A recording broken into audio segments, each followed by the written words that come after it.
that we need in order for us to be able to conquer fear. Thank you. Thank you very much, Mount Zion. Still with you, I would like you to give us a 1-minute recap. Yes, last Sunday was Easter Sunday, and today we end the Easter octave, which means that the peak of Easter. And so today the Divine Mercy Sunday closes the Easter octave, and I think that it was very good for Pope St. John Paul to decide that in the year 2000. And so last Sunday we were talking about the resurrection surprises, and we said there were so many surprises that comes when we look at the resurrection. And so many things were there that we could not imagine, we could not explain, but yet we did saw how they occurred. Like we talked about the Mary Magdalene surprise before they came to the tomb, the stone was rolled away. We talked about Simon Peter, the surprise before he was old, but he could run and come to the tomb. Same with John. And when Simon Peter arrived and he went into the tomb, another surprise, he realized that the linens that were worn on Jesus, they were just there lying, and the one at the head was neatly packed. And so those were all surprises. And so we realized that in the resurrection we have positive and negative surprises. And when we want to talk about the positive surprises, we talk about the changes. You hear some people who say that, some people will say, oh, you look at it, this person, this man has changed greatly. That is a positive surprise. The person has changed from maybe the negative aspect that the person has. That is positive surprise. Some people, they are surprised to see maybe like somebody coming to church and following all the stations of the cross. During Easter, the person participates, and after Easter, the person continues. Then some people are surprised. They say that, this person, I thought that immediately after Easter, the person will not have that energy again to worship, to go for mass and things like that. That is the surprises. And some people also will have negative surprises. You see, after resurrection, you realize that some people, they still remain who they were. So you hear some other people saying that, this person, even though Jesus has resurrected, this person still remains at the same position. So we have those surprises. We have positive and negative surprises. So that is where now we ask ourselves, where do we belong? Do we belong to the people who had that surprises, or we are in that people, or we are those people who had the negative surprises? So if Easter met you in that positive surprise, then it means that you are on a good track. But if Easter met you still in that negative surprise and still in the tomb, not able to come out, your stone has not been rolled away, then it means that you have that negative surprise. And with that, Easter has come and rolled away all the stones, all the vices, all the vices that we had. The Easter resurrection power has rolled it away. So what are you still doing in the tomb with all your vices? Pride, bitterness, greed, all that, unforgiveness. What are you still doing with it? So with that, it means that the Easter met you in that negative surprise, and so which means that you still need to pass over.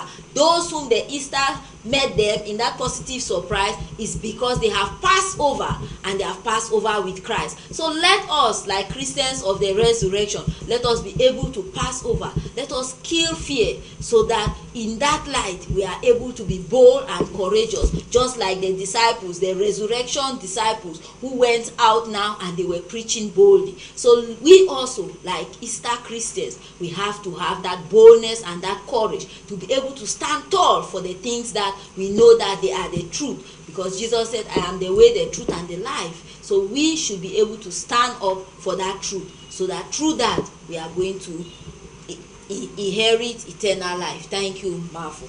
Thank you very much, Mauzan. Televiewers, today we're going to be looking at choose mercy. In bracket, we have divine mercy. So we're going to go straight away into our topic of today, and we're going to hear from our guest on today's edition. So, Mr. Fergie Gallus, why will you advise Christians to choose mercy? Not any kind of mercy, divine mercy. I would like to submit to the so-called Christians, because I don't think I'm really a Christian. Because Christianity, to be a follower of Christ, is no chocolate. So, but I still struggle every step and every day in my life, every hour, to be worthy. So, may I say that to Christians are supposed to be those who look upon others as weak people and pity them, compassionate for them. The images are so many in the Bible, and if we go by when Madame Manzion started, an eye for an eye, a tooth for a tooth period, then all of us will perish. So we better choose mercy, which is divine mercy. And as I stated at the beginning, the best person who has the name of mercy is Christ. And so when you choose mercy, you can have the attitude, a bit of the attitude of Christ Jesus, which is one of the smallest a glimpse of what Christ is all about. Because you can know that Christ is a compassionate person, is a merciful person. He loves you unconditionally. So Christians should choose that mercy so that the world can be a better place for everyone. Because if you choose to do the wrong that somebody wronged you, then we are all perishing. Then everybody, you are eye for an eye, then everybody will become blind. But let me say that the eye for an eye didn't come because people were. It was because of the people were so wicked. And I think at certain times when somebody touch you, you can become, I said, look, their first instinct is that you want to do the bad. But if you practice the divine mercy, you will come to a level that you can say, I want to look upon this man with pity and grace him. The images are many in the Bible. One of the images that come to my head vividly is the prodigal son and the good Samaritan. Look at the Samaritan. If he didn't choose mercy on that person who was beaten, he will go his way. But today, many of us don't do that. So I think that in God's eyes, I submit, I pretend to submit that the so-called Christians should choose mercy. Because some pagans are doing better. You see, we cannot say Christian, because look at the story of the good Samaritan. The Samaritan was considered as somebody who does not know God. So why did he choose mercy on somebody who was beaten? Why did the people who knew about God do not do it? So we should not make a mistake and thinking that all of those who are supposed to be Christians to choose mercy. Every human being whose blood is flowing through his vein should choose mercy. Because when you quote John Paul II say, no one is too poor to give and no one is too rich to receive. No one is too poor to give and no one is too rich to receive. All of us are givers and receivers. So we should learn to give. We should learn to look at people with mercy. We should learn to look at pity people. We should learn. And that's why if we do that, our society will be a good place in all aspects of our lives. So that's why when I come here every Sunday, I want to see a world which is a better place. But hardly every day my eyes are deceiving me, because I know that eyes are deceptive. Maybe it's well somewhere. Maybe it is well somewhere, but I don't know. My eyes are deceiving me because what I see, I'm not seeing mercy in the world. Mercy is in shortage, and very, very, very, very acute shortage that is calling for concern for every preacher of the word. Thank you very much, Mr. Gallus. Madam Eposi, do you have anything to add? Yes, just like as Mr. Gallus is saying, when we look at it, all of us, we have sinned and fallen short of the glory of God. but as sinners we deserve condemnation and punishment as guilty. Hence, but in justice we are condemned, but in mercy we are saved, we are redeemed. Like we said, O water and blood which flow from the side of Christ, save us and the whole world. Like Thomas in the gospel, so we should not also be allowed to miss the recognition of Christ, like in his mercy, when he visits and salutes. Peace be to you. He conducts, he gave them that instruction on the mysteries to enable any doubt, like doubting Thomas, as we see. Today we should not doubt, because most often when we don't do the things that Christ has instructed us to do, it's because we are doubting. We are like, but if this person does something to me and maybe I don't revenge, maybe the person can come again. And so we doubt the mercy of God, we doubt the ability of God, we doubt that trust in God. So with all that, it makes us, we want to like retaliate on our own, we want to fight back. But just like a child whom when he or she is being attacked, he will always run back to the parents so that he can take his refuge there. So likewise us, when we are faced with some difficulties, it is for us to go back to our Heavenly Father, and from there he's going to guide us on how to go about it. But most often we put our own effort and we see how to handle the situation, and in all that we realize that we are not better in handling the situation. Instead of us to make the situation better, we instead make it to be worse. And so with all that we realize that the world is going to where it is going because we lack that mercy, we lack that going back to the Father and then asking for the good directive. Because when we go back to the Father is going to grant us the Holy Spirit, and with the Holy Spirit in us, we know that we are going to do what is right. Okay, so thank you very much, Mount Zion. When we talk about mercy, we say we have some people without mercy, and what makes human beings not to have mercy on each other? Yes, if we look at it, what is mercy first? Mercy is that flexibility that is needed in life. We have to be flexible in life. So when we look at it, we realize that, like in looking at God, as Mr. Gallus has said, God's second name is mercy, because when we look at God, God is somehow merciful to us in everything.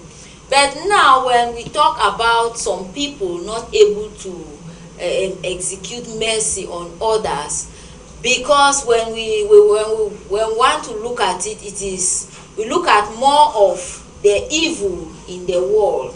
So with the evil in the world, it makes it difficult for people to really have that mercy on others, because just like what Father Marcel today was saying in his homily, I wish to say happy feast of divine mercy, Father Marcel Iwan.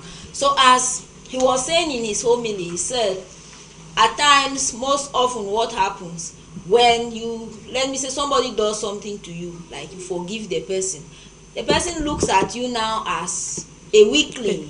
Yes, so the person starts like taking that advantage and then looking at it that this person does not have any powers, or the person cannot react, or with all that. So you realize now that instead now the person goes now and is always continuously coming to you in that problematic form, and with all that, you see, it makes now, instead of the person now to be merciful, now the person want to retaliate. Because you see, like what the world, that's why Jesus said, I give you peace, not the one that the world gives. Because if you look at it critically, those whom, like you say, their lifestyle is no-go area, you see so many people are afraid of them, and you see that people, before they want to go into their into their area, they have to like first calculate and then see that you don't dare to maybe do something that is like the person can see that like you have done something wrong to the person. So they always take their time. They are always very careful in dealing with these people. But those who are somehow merciful, they are humble. So you see the way that people deal with them, without, they're like carefree. They don't care about whether they even hurt them or things like that. So that is why you see some people, they if you look at it, some people, they were merciful at first, but now they have decided to take up that revenge attitude, but of which we cannot say that you should do that, because with Jesus Christ, we see Christ was that person who was tolerant, who he was forgiving, he was merciful, he was humble, and with all that, those are all the virtues and values that Christ had. And so he wants us to have that same values and virtues. But now, that's why God says that I'm not a God of the past, like St. James will tell you that if you think about your death, you are not going to do anything that is offensive, because you don't know when you are going to die. Because once, let me say, I decide now to, I've been merciful throughout, and now I decide to be revengeful, and immediately I carry out that one act of revenge, at that moment I'm being called. You realize that God will not look at the mercies that I have done, and that is why he was like talking with the Israelites, that they were saying that what God is doing is not right, because you cannot be that person that has done wrong, and then at the end you do one good and then God accepts you. Then somebody who has, so God said, once you know that this thing is wrong, why should you do it? So you that you know that revenge is not good, so why should you go revengeful? So you should continue to remain in that mercy, and I think that it is in that mercy that God is going to continuously, because like he said to St. Paul, my grace is enough for you. In that, you are looking at it as if God is not there, but God is granting you that grace to be able to be merciful to the people. And that is why when you are merciful to the people, you realize that you are somehow joyful within. And but when you are revengeful, what happens? You will go back and you will not be able to sleep, and you realize that the devil has taken away that joy that was burning in you. So I think that once you are that person who is who has values and virtues, and then you decide to pick a vice, you realize that in that vice you will not be that happy, you will not be that joyful, because there you know that you have done something that is wrong. Thank you very much. Mr. Galish, you want to say something?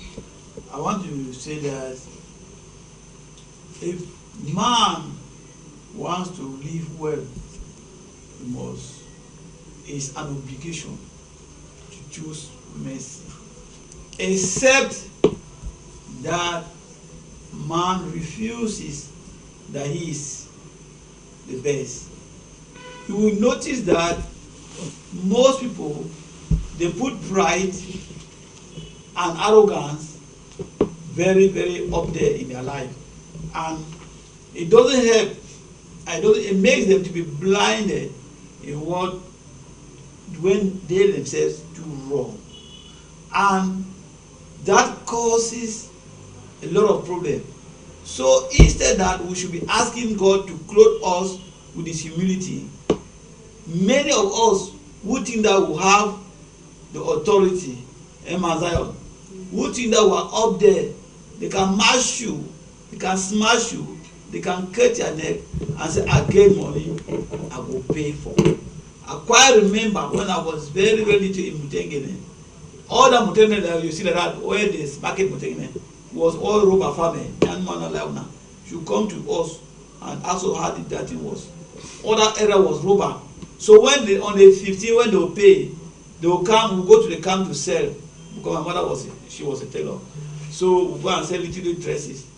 You will see people were drunken. They pay twice, you know, in that community, they pay twice a month. 15 they pay some small money, and the people will get drunk. I'll kill you pay, I'll kill you pay, because it has some small money. So that type of community is not going to grow very far. And then we are supposed to reduce our pride and arrogance. because one day if you are in the office that you are the manager, you will be replaced. One day you may travel and somebody will sit in as interim for you. One day you may be transferred. One day you will be promoted to the high position. You can also be demoted, and finally you may be go on retirement. So I think that mercy is the best thing for the good society, because that is that society. And when I talk about divine, means that divine because you are supposed to go to eternity. After this world, you must go to eternity, and that's why I'm submitting that whatever you sowed in that office is what you reap after. Like John 16 verse 3 says that I've told you this thing so that you may have peace in me. Here on earth you will have many trials and sorrows, so that if you know how God works, you take heart and then overcome this thing and have mercy on others. Because one day you will leave this earth, madam, so that's my trouble. Because I know that for real you must leave this place, and the images are always there that God has told us that we should do. And those images are in the Bible to lead man to eternity. Because if you didn't live here, if you live here with pride, God will sure that you will go to hell. Because you look at the image of Lazarus and the rich man. See, you can take the portrait of the rich man there. There's no name there. So maybe I'm the rich man too. So I don't know. So you should see your own position about that characteristic in the Bible. Are you the rich man or are you Lazarus? So look at your position and see, have mercy on others. So tomorrow you also enjoy the divine eternity with your Father who created you. You are creator. You must about your creator. You can do you are creator. He will come back for you. Thank you very much. So, Mount Zion, to some of us that find it difficult to forgive others or have mercy on others, how can we become merciful? What are the steps that we can take? Yes, I think that when we look at life, we realize that some certain things, they come gradually. Like forgiveness. First, we must be able to, forgiveness cannot just come like that. Yes, when you are that person, once you want to be that person who is forgiving, whom you can forgive, first what conquers that grudge and everything is that we call it agape love, that unconditional love. You have to be able to have that love. Once you have that love, because that is the type of love that God has for us, his creatures. And so when you are able to have that unconditional love, then you are able to employ humility. Yes, when you are able to employ humility, love, and then looking at it, you are grateful, gratitude. Because like if I go by saying, if you, O Lord, should mark our guilt, Lord, who would survive? So there you already see yourself wanting. Just like I said, all have fallen short of the glory of God. So when you look at all those quotations, you realize that you are also part of it. And so it is only for you to be grateful that God has forgiven you, and then for you to be able to forgive somebody. So once you are not loving, once you don't have that love for yourself, you are not seeing yourself as being blessed even by God. Because once you want to forgive others, you should first, because most often we don't forgive others because we look at ourselves. We first have that self-denial, then we have that bitterness within us, and then with all that, it makes us to, you start looking at the person as if maybe I think Father also said something today, that most often when you see somebody saying something about you, like always telling you, maybe abusing you, a particular abuse and things like that, it's just like a reflection coming from the person. So that is where I want to go to. So when you look at all this, you realize that it is like a reflection from you. So with that grudge and everything, you first have bitterness. So by the time somebody does something to you, you see it becomes very difficult. But look at Jesus Christ on the cross. When he was on the cross, what happened? He had that love within him. He saw that no, I have to love these people. And in that, he was grateful to see that he has redeemed mankind. And so the only thing that he could see in them was that act of ignorance. And that is why he said, forgive them, for they do not know what they are doing. Because at times even some people, if you look at it, some people are really ignorant when they act the way they do. Because at times you see somebody continuously teasing you, but in reality the person, some other person may be looking at it as if, but in reality, if that person knew what he or she is doing, he or she will not do that. Yes, so at times it is really out of the act of ignorance that so many things they happen. Because even in our community, like when we look at the world, so many of us, we don't know that mercy will make the world to be better. You see, so it is our ignorance that makes us, we think that grudges, unforgiveness, and then smashing on other people makes the world better.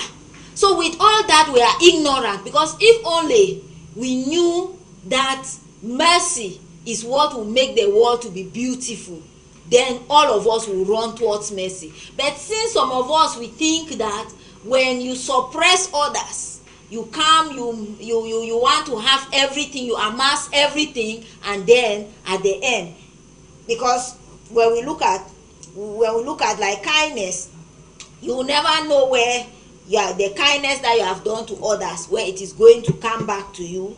You are indirectly helping yourself by an act of kindness that you are doing. And by doing kindness, you are even teaching kindness to other people. So unkindness instead harms you more than those that you think that you are revenging towards. It's just like the spiritual director, Reverend Father George, will say that when you are unkind or when you keep grudge, it is like drinking poison and then waiting for another person to die. So when you are full with bitterness, unkindness, what happens? You realize that that person is living freely. You are the one that you are dying gradually. So, but we cannot live the Berakah lifestyle if we are unkind, revengeful, and bitter. So, Berakenians, we know that that is not our lifestyle. So, we need to watch out, especially for revenge. When we refuse to forgive, the evil one takes away our joy, as I've said. For you to be merciful, you must be tolerant, you must be humble, you must be forgiving, you must be generous, you must be grateful, you must be joyful, and you must be courageous. Because at times it is not even easy to employ mercy. When you employ mercy, maybe those around you will be looking at you as I have said, a weakling. They will say that you cannot act. And so you need that courage to continue to stand your ground. So it is not easy. So mercy enables us to remove or to release the power of goodness into the world. So when you choose mercy, it means you have decided to treat others with gentleness and respect, especially when they don't deserve it. So you need that respect for people. Little children, are you respectful towards them and things like that? As we said, respect is reciprocal. So you need to make sure that you respect others for you to earn that respect. So respect is earned, it is not forced. So once you start seeing respect being forced, then it means that that particular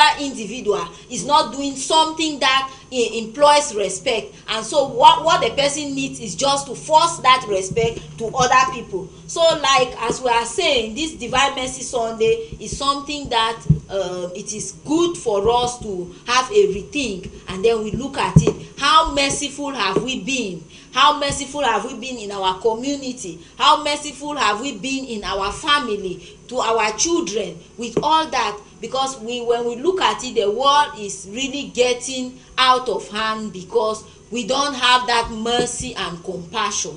We need mercy, people who are merciful, because mercy, it employs that because with mercy we are working for the common good. Just like the first reading of today that tells us that the apostles, those who had, they went and sold and brought, and they were able to share with each other, so that nobody lacks anything. So that is the compassion, that is the mercy. And we saw it, a small community that was a vibrant community. Everybody was living happily and joyfully. So today, why can't we live like that? You see, everybody want to amass. Even something that does not belong to you, you want to take it. That it is not yours, and you really know that it is not something that is yours, but you want to take it by, according to you, you have the powers that be to take it. So with all that, we cannot see a better world, and that is why today everything is going upside down. So we only need to come back to our senses, like the prodigal son. We have strayed away from God, and we need to bounce back into his mercy, and he is there, wide arms open to receive us,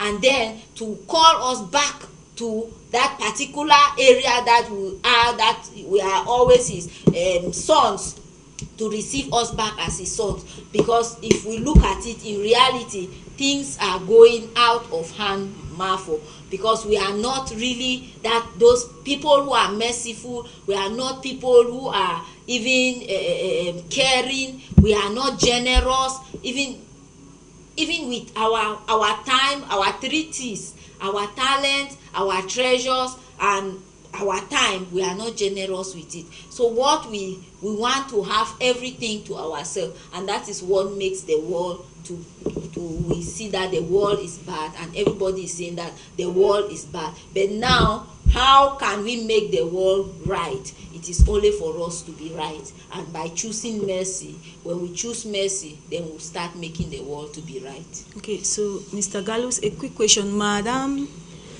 Mount Zion has mentioned those that forgive easily are considered as weakly in our society, especially in this our society. So I don't know, what can you tell those people who are trying to maybe change their path to going to be on forgiving people?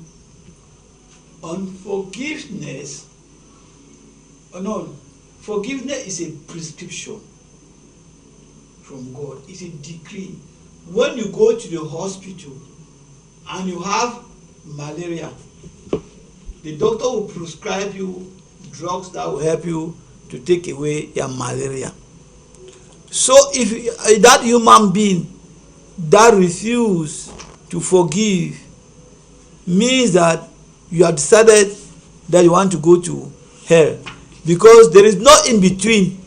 You go to heaven or you go to hell. So unforgiveness is the first thing. That's why the images, as Madam Mazan was saying, the prodigal son admitted and asked for forgiveness. So if you refuse to forgive another person, then you are already choosing the way to hell. Because in the book of Beatitudes stands, the book of Beatitudes stands very beautiful and precious treasures, for everybody who wants to be a Christian. And in all this, in the book of that Beatitude, that's Matthew chapter 5, when you read the Beatitude, you see that in that Beatitude, you see meekness, gentleness, and humility, as Madam Mazal said. You see truth, justice, and integrity, love, mercy, and compassion, goodness, and purity of heart, peace and non-violence. People like Martin Luther King, their name remain an indelible mark in America and in the world, and their quotes are everywhere, because they stood for non-violence. You cannot start for violence, that because they don't cut my ear, I will also remove his ear, that is his own ear. No, it cannot work. The Beatitudes this Beatitude has also help us as Christians to become those forgiving people. Because if you refuse to forgive, then the path that you have chosen, God will not come and change you that to come to the next part. Because I know that, or if you are making a mistake, you put correct. God has given us 2 directions, good and bad, blessing and curse. But I submit to you, God has said, I submit to humanity to choose the good path, not the wrong path. So God, you are not we are not told to be as remote controllers. In every human being mind, whatever you are doing, even a drunkard, even a mad person, he knows that he cannot take food and put it inside his nostrils. He will never. He will put food inside his mouth. If you are doing bad, I know you know in inner of you, inside your mind or mind, that this is what you are doing is wrong. And when you go back home, you cry alone. You in your conscience, you are crying, and that's why you are supposed we as to struggle. We are not, no human being will be perfect. Only God, only Christ alone is perfect. We are supposed to strive accordingly to focus on perfectness. If you live the mercy, if you live mercy according to others, you are already living already in heaven, even though you are on earth. You are already living in heaven. So you look at the lives of the saints. People should go back and read the lives of the saints and read the lives of the past. Read the lives of the disciples. Read the lives of those people who have left an indelible mark on earth. You know, understand? And then you will know that this world is not my home. Everything is vanity. You must not amass everything for you alone. You must not put the boundary. When you are at the boundary where the stone has been put, you build your house on top of that stone. It is wrong. The Lord said that you should give 1 meter, the other person give 1 meter, so that air can flow, the air will circulate. Today we are carrying that there's heat all over. It's very hot because people are, the bee has unpacked it and there's no space that air can circulate, and you cry that there's too much heat. Who is the problem? God cannot come and solve that problem. It's man's problem. God is working the supernatural. So we are supposed to follow the law of the land and say the government has said that when you want to be a house, give 1 meter, the other person give 1 meter, and the air will circulate. Air will circulate, water will circulate. But when we have water that there's flood everywhere, it's because man has decided to trample on the environment. There's no mercy for others. As I build my house on where I will put them, no mercy, no demand. I will show you in the may get money. Now we get the place, we will show you. Then where will it end up? Of vanity and vanity. Look at all those people in Boya in the early 50s, in the early 40s. Where are they today? Where are they today? Where are they today? Those people came and lived here. Born in the 17th century, I mean billions of years ago. Do you think that Manfako or Mankamano started today? The Manfako is 10 billion years ago. You have done research with geographers. It's 10 billion years ago. Where are the people? They are not more living here. We should have mercy on others and make the environment better for the next generation who is going to come. Not to be spoiling the environment and killing all the medicinal plants with all insecticides. There's no mercy. You want to make money in the market, no mercy for others. You say Jama, mango buy and Porsche, Bele Porsche, he died. You say you want to make money. Where's the mercy? Mercy is not about only because you no. We should go to the next level of, it's a humanity problem. Human heart is where the problem is. So we should stop this thing. I think we take the text until yes, will take the text for us. John chapter 20 verses 19 to 31. For evening time for the same day, when it been be number 1 day for inside week, apostle them be locked door for the place where them be forsaker them be the fear Judean people. Jesus he be come, he stand for them mindru, and he talk for them say, make peace be for una. And when he talk so, he been show the cord for a hand and his side for them. Apostle them be glad plenty for look the master. Jesus he talk for them again say, make peace be for una. Me I send una the same how way God the Father he be send me. When he talk so, he blow breeze for them and he talk for them say, make Holy Spirit he come for una. The people where una go move them bad he go move for them. The people where una no go move them bad he no go move for them. Thomas, one for the 12 apostle, the one where them the call am say Didymus, he no been be with them for the time where Jesus he become. The disciple them talk for he say, we don't look the master, but Thomas he talk for them say, I no fit believe so they I look the mark where nail them be make am for in hand. I put my finger for the mark for in hand, and I put my finger for a cut for his side. After 8 days, apostle them be again for house, and Thomas he be with them. Them be locked door, and Thomas, but Jesus he be come for inside. He stand for them mindru, and he talk for them say, make peace be for una. Then he talk for Thomas say, put your finger here. Look, na my hand them this. Come put your hand for my side, and make you no deny again for belief. Make you believe. Thomas he answer for he say, my Lord and my God. Jesus he talk for he say, Thomas, you don't believe because you been look me.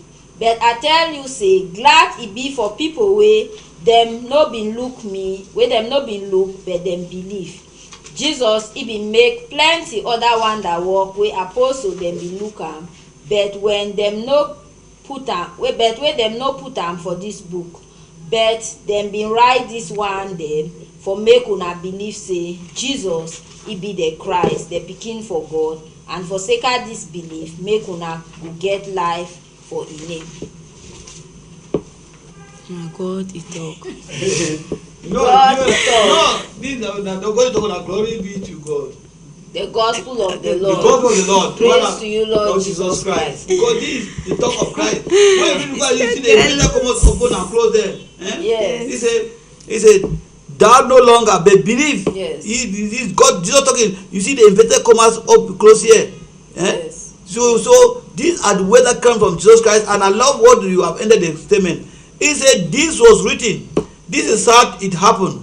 Simon Peter, they said that conclusion that so many things Jesus Christ did, but it was not written. But so these ones are written so that you may believe. Yes. And all of us are like this Thomas. Yes. There's no human being who is not like Thomas. Doubting Thomas. Doubting Thomas, as his father was saying today. But who is that person on earth who is not doubting? I want to know. Mount Zion, you are the pillars of the church. Is there somebody who is not doubting? Yes, you are the one of the pillars that I was discussing when I carried somebody this morning when I was going to church. Today is second Sunday. Second Sunday of Easter. Easter 2024. Yes. Because the Easter, somebody asked me, why are we doing this in every year? I said that it's God who said that we will make himself present. If God has not changed. Yes. Yesterday, today, and tomorrow is the same God, and said that you will always do this thing until I come again. Yes. So we are doing not because there is a prescription from God to show that He is permanently present within us. And therefore, somebody was discussing one lady because they had a CWA. He said, the woman was saying she doesn't know where you are having your energy, but God will truly bless you, Mother Posey. It was in my small car. We were coming to the second mass. He said, where? Mother Posey, I want to begin the day for church. Now, oh man. Baby work non-stop. So I was doing the Holy Week, so fuka. So I know God is giving you a lot of energy, but be careful. I'm telling you to be careful. You should look for your sambalas very fast, and then those who are around. The sambalas are there. Always be there. You want that to tell you my sambalas? No, you don't tell me you have your sambalas. They're always present. They're always present. Yes, because even Kelly knows some of them. Yeah. So me, I'm saying that in this story, who is that person who has not doubted Christ and should put up your finger and let me know, because Christ is the only person who has made everything. And because if you look at when Christ appeared, Mount Zion, he came back. Yes. He said don't appear, but then he come back to show that Thomas here. Yes. Namidis. Yes. And Christ has come back into our lives. Yes. To say this is me. How many of us can use the inner eyes to recognize? When Father told us we should move from the visible to the invisible, from the thing seen to the thing unseen, to enter into the mystagogy of this thing. We should come out of the signpost to the signpost. And Father asked, how many were in the stadium? And nobody answered, so he just stay quiet. He said, no question, let me continue. So how many of you want to see before you believe? All of us want to see before we believe. But we should be careful, because in those days, those who did not know anything, but today now you know. And that's why in the book of Hebrews chapter 1, verse 1 to 2, it says, in time past they spoke through our ancestors and prophets. Today, God has gone to us through the Son, and in spite of nothing, don't begin to look for miracles. So the miracle is only with you. Therefore, live the life of mercy, live the life of compassion, live life of gentleness, live life of humility, live life of forgiveness, and then you will see the miracle happen. Because you came empty, you will go back empty. No bank account will save you.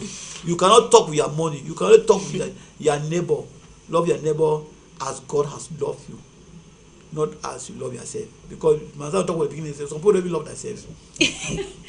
That's true. So, Madam Moderator, when we look at this text, I'm so touched with the text in looking at Holy Thursday.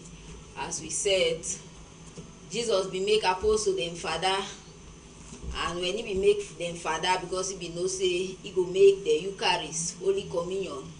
So today we see another sacrament that Jesus Christ is instituting, the sacrament of confession, the sacrament of penance.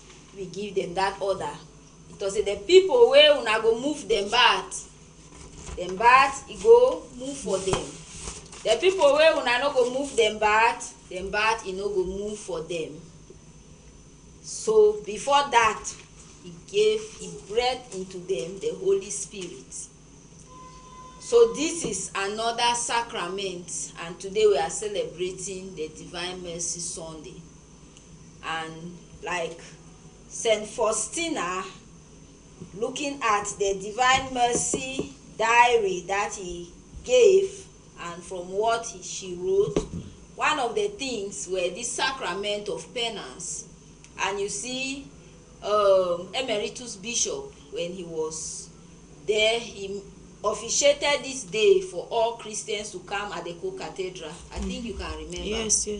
Yes. So on this Divine Mercy Sunday, his preaching will be based on divine mercy, and after that, priests will be in different areas for the sacrament of confession.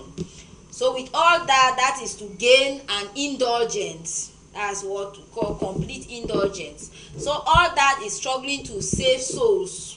Yes. So I think that when we look at it, we need to, because so many Christians, they don't know certain things, but it is good to get the Divine Mercy, maybe the handbook, and then you get what Saint Faustina wrote down, and then there you have I think you have the plenary indulgence. You also have the complete indulgence. That is one of the ways that Emeritus Bishop was trying to make sure that most of us Christians, we can have indulgence on this particular Sunday, which is the Divine Mercy Sunday. So he was trying to do all that.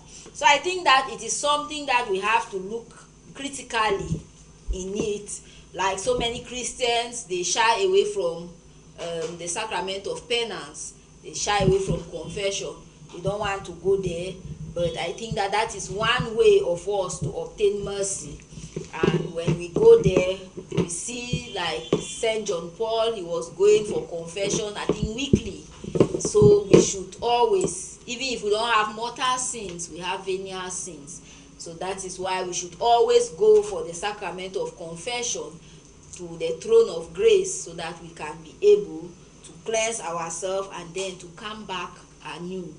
So when we also look at it, we see that Thomas isolated himself. So likewise, some of us, we like to isolate ourselves. We see all the other apostles were there, but he was not present. And so when Jesus came, he was nowhere to be found. But thanks be to God that Jesus understood, and he came, and then to remove him from that the doubts that he had. But so like some of us, we too, like Thomas, we like to isolate ourselves. You see some people, they want to show that they are the powers, even though Thomas's isolation was not according to this reason. But some people, they want to show that they cannot mingle themselves with other people because they are the people that are high up there. So these other people, they are just like they don't see them.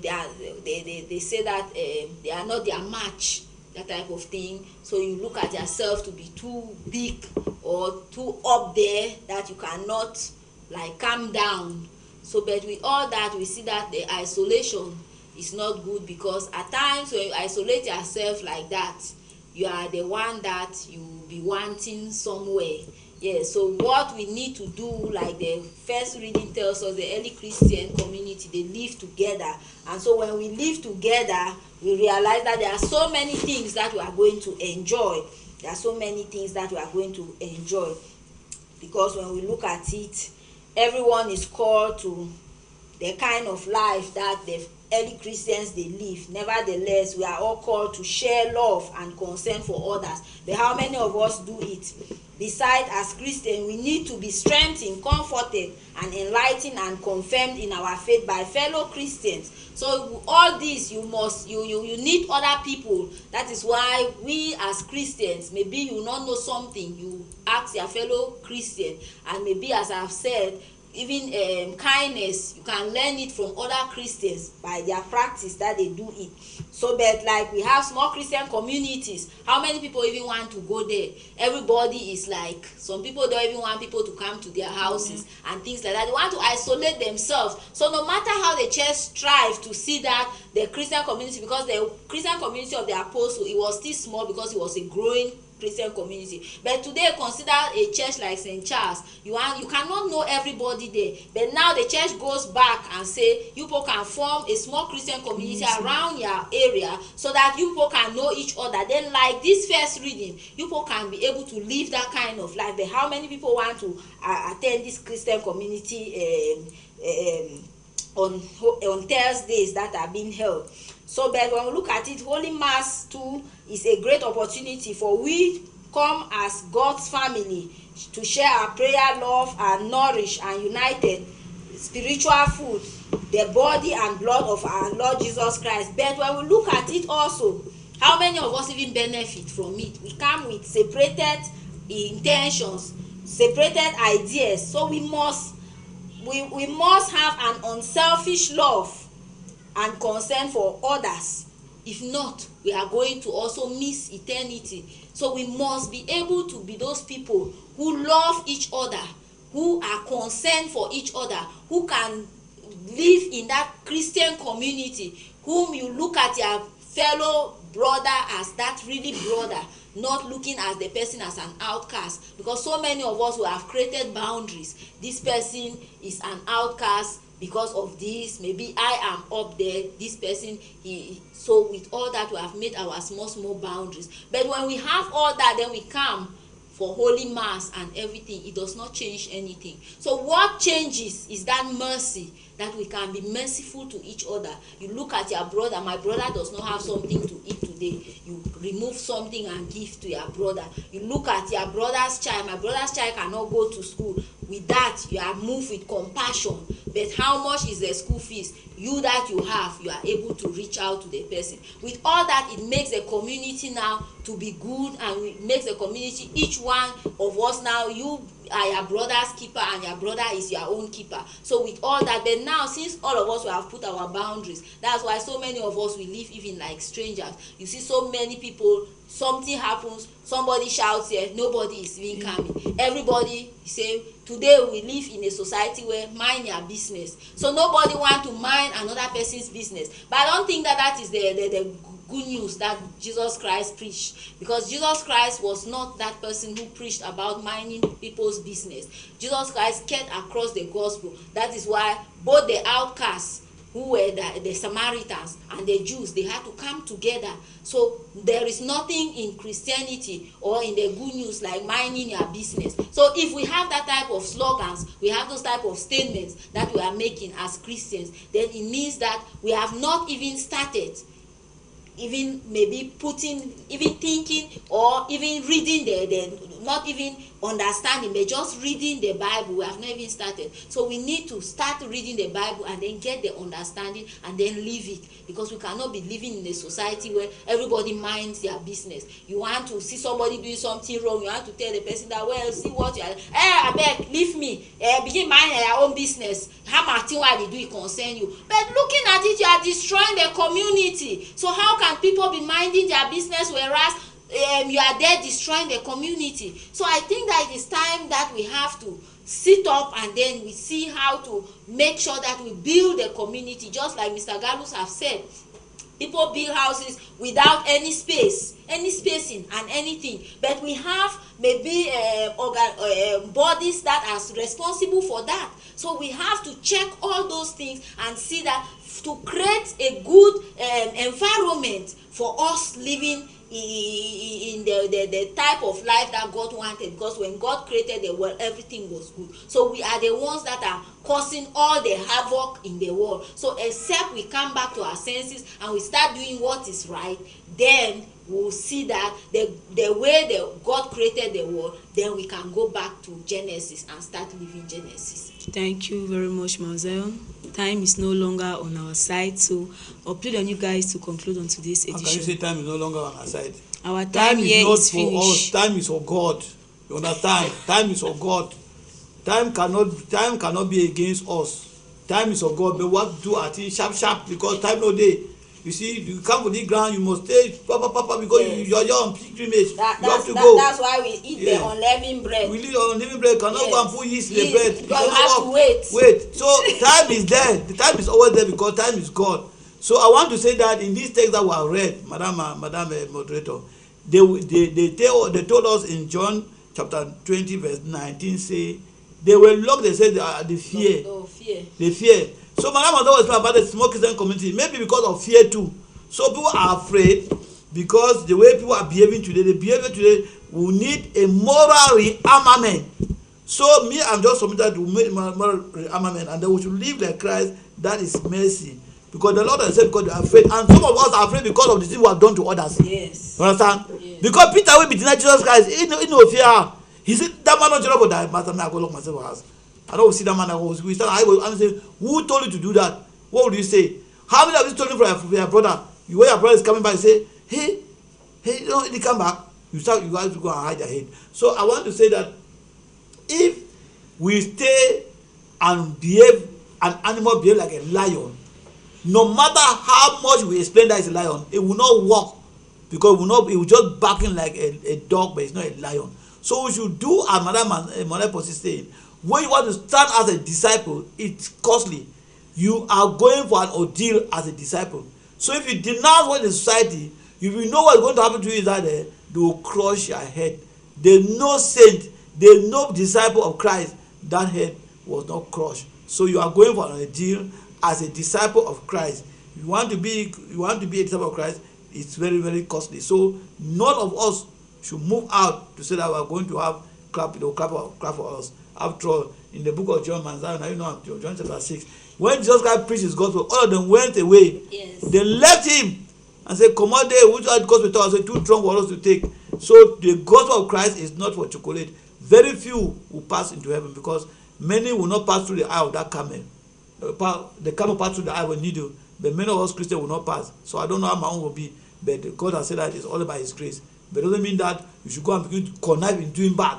Connive in doing bad, you will not have the grace. Thank you. Yes, so I think that when we look at it, in reality, mercy today is somehow in shortage. Because when we look at it, it is true that the Catholic is now worldwide, and even within a single parish, it is impossible to know everyone. So our lifestyle are so complex too, so varied and highly sophisticated and competitive. Today, making money for some is a way of life rather than a means of support. Social status is very often determined by one's monetary worth. In short, our age is materialistic compared with the simple life of Jerusalem community that was unselfish, dedicated to God. But today, the joy is that with all this happening, Berakah is there to attend to the needs of the lost moral value. So if you want to be able to live a life of mercy, you want to be able to live a life of gratitude, you want to be able to live a life of generosity, courage, love, all that, or unconditional love, remembrance, then it means that it is time for you to come to this authentic African Eucharistic spirituality where we form men and uplift the hearts and minds of Catholic faithful and people of goodwill. So Berakah is there to attend to the lost moral values. Thank you. Thank you very much, Mount Zion and Mr. Feji Galut. As in his another note that I would like to draw the curtains on today's edition. Madre Kelly Mafortene is my name and I've been your host. Remember, Berakah.